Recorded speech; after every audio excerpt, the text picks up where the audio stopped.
Good afternoon. How's everybody doing? You hanging in there?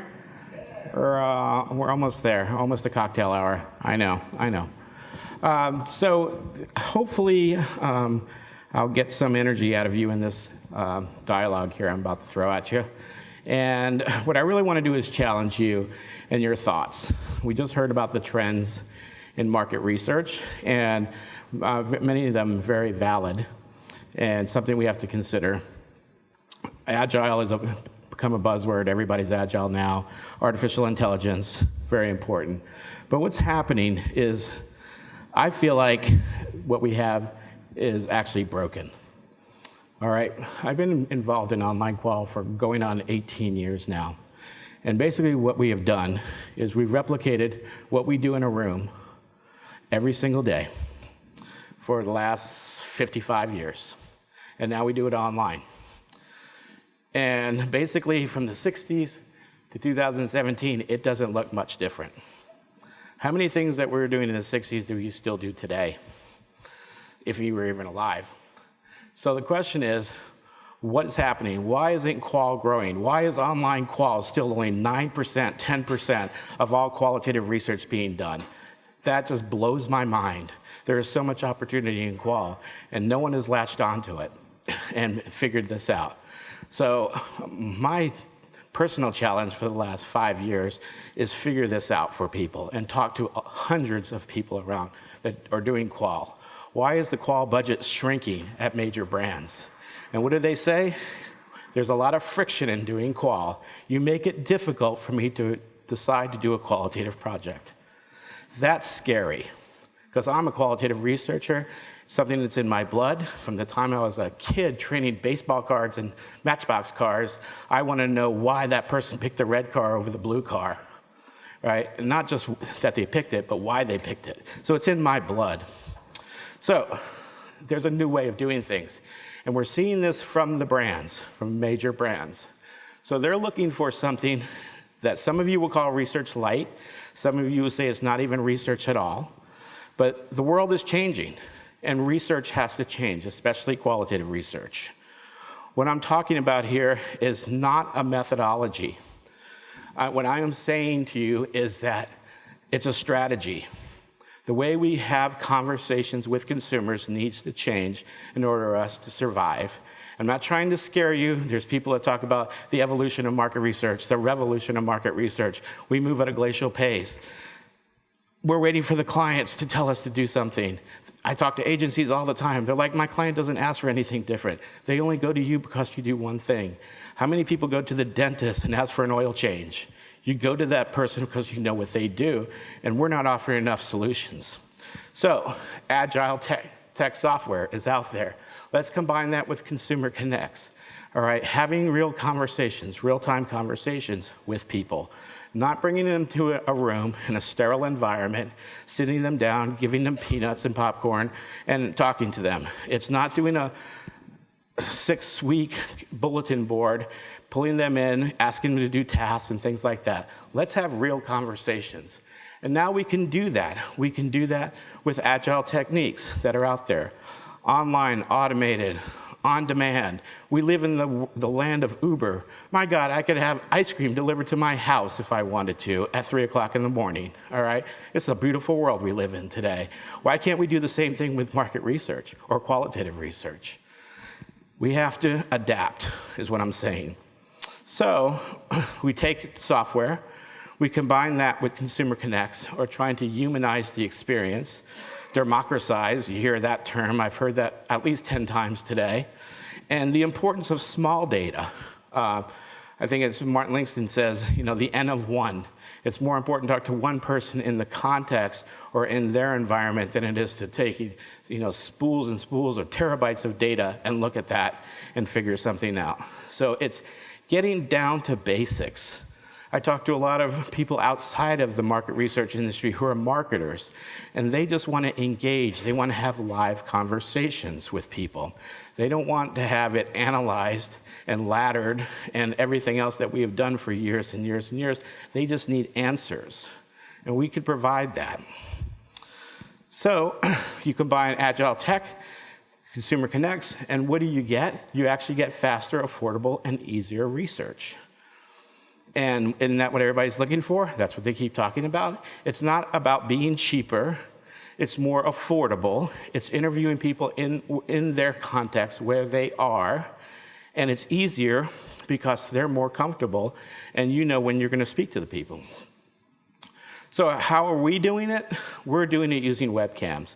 We're recruiting people on demand, bringing them in for discussions, live discussions. And this has really started to take off. We're probably about 2 or 3 years ahead of the research industry or even clients.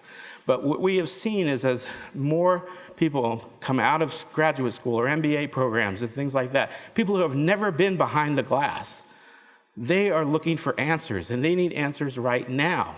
They don't want to put that time and effort into waiting 6 weeks to get a report or 3 weeks to get a report. And I know all of you can do reports, qualitative research, so I'm one of them. So I'm not speaking out of turn here, hopefully. Hopefully I'm getting you a little pissed off here at the same time, because that's the idea here, is to get you thinking. But the idea is we can all do fast reports once in a while, but to do them at scale, that's a whole different game.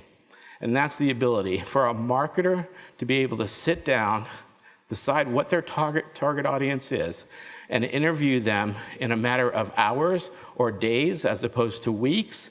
They can move faster and they can get to market faster. And that's what the new client is looking for. So, and also do this globally, not just in the US, do this across the globe. That's the trick. Technology allows that. So, give you a couple of case examples here. This is something we've done with Unilever. They were one of the forerunners in this. We have done, give you an idea of what we did last year, thousands of these connects with over 1,000 marketers using our platform in order to have live discussions. It has changed the paradigm at that company to understand that, wow, we actually can get to market faster. And we are told every time they use the Agile process, they're saving 3 to 6 weeks of being in the field. That accelerates the drive to market, and they're getting to market 1 and 2 fiscal quarters earlier than they ever did before. And at a cost savings of 72% off of doing traditional qualitative research. That is amazing that they're saving that much money. Oh, and by the way, they're really big on sustainability. They're saving, 2 million tons of metric tons of carbon data. Another example, Verizon. All right, the mobile space. They came to us and they were losing market share. They had stopped paying attention to their consumer. They wanted to get connected. So they asked us to create a Customer Connect program that enables the marketers to have a direct conversation. And this is everything from the person who designs the invoice or the bill that you get, all the way through the process of ordering a phone, ordering a service, even video streaming and everything else they offer. Let them talk to the consumers. But I'm not saying get rid of insights teams. I'm saying that you can work in tandem with each other. So we've had other companies come to us, very small internal corporate research teams, very small CMI teams. How do I give my process horsepower? Well, let's enable marketers to have live conversations. This is where we're seeing the future. It is not someone who is just doing moderating or just doing quant. It's someone who's very versatile. It's training people how to ask questions, but leaving the analysis, because I feel that's the one thing that we still have, and the power that we have as researchers, is to give good analysis. Artificial intelligence, everyone talks about this, and there's certainly things that will make our life easier in doing research, but you put things in perspective that they're still working on the self-driving car. That's still not perfected. They've been working on that for 30 years or longer? They're still having problems?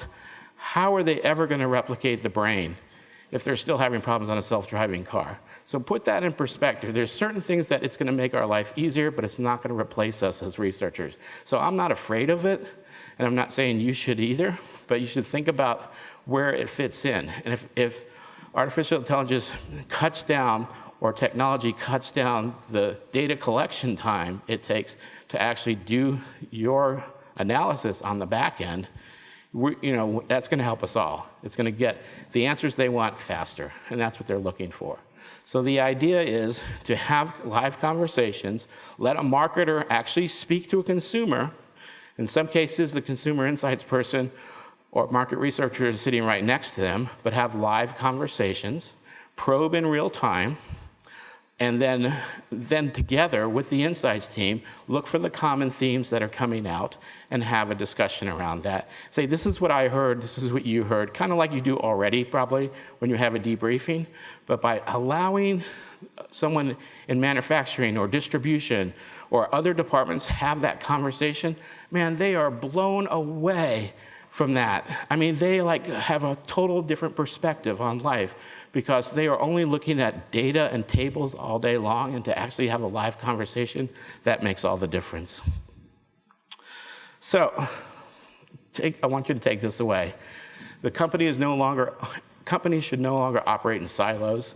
The Global Insights team can actually bring them together by offering this kind of program. I challenge the people in agencies, freelance researchers, and so forth to go to your clients and take this chance, because they need the answers. They're looking for ways to do this. They're coming to us as a tech company asking them to solve this problem, and we can't do that without your help and your support. So have these conversations, start talking to them, and understand, yeah, there's some risk involved. And the analogy someone said to me is, I don't want to give a child a knife to play with the first time, and that's what I feel like if I have my salesperson start talking to consumers. It's like, but you don't just hand a child a knife, right? You talk about it. You say, this is the handle. You hold it this way. If you're going to hand it to somebody, you hold it this way. Things like that. So give them some training, give them some guardrails, if you will, to work with, and then sit next to them and work with them. And you'll actually find that you'll learn more by having them ask the questions than us asking the questions.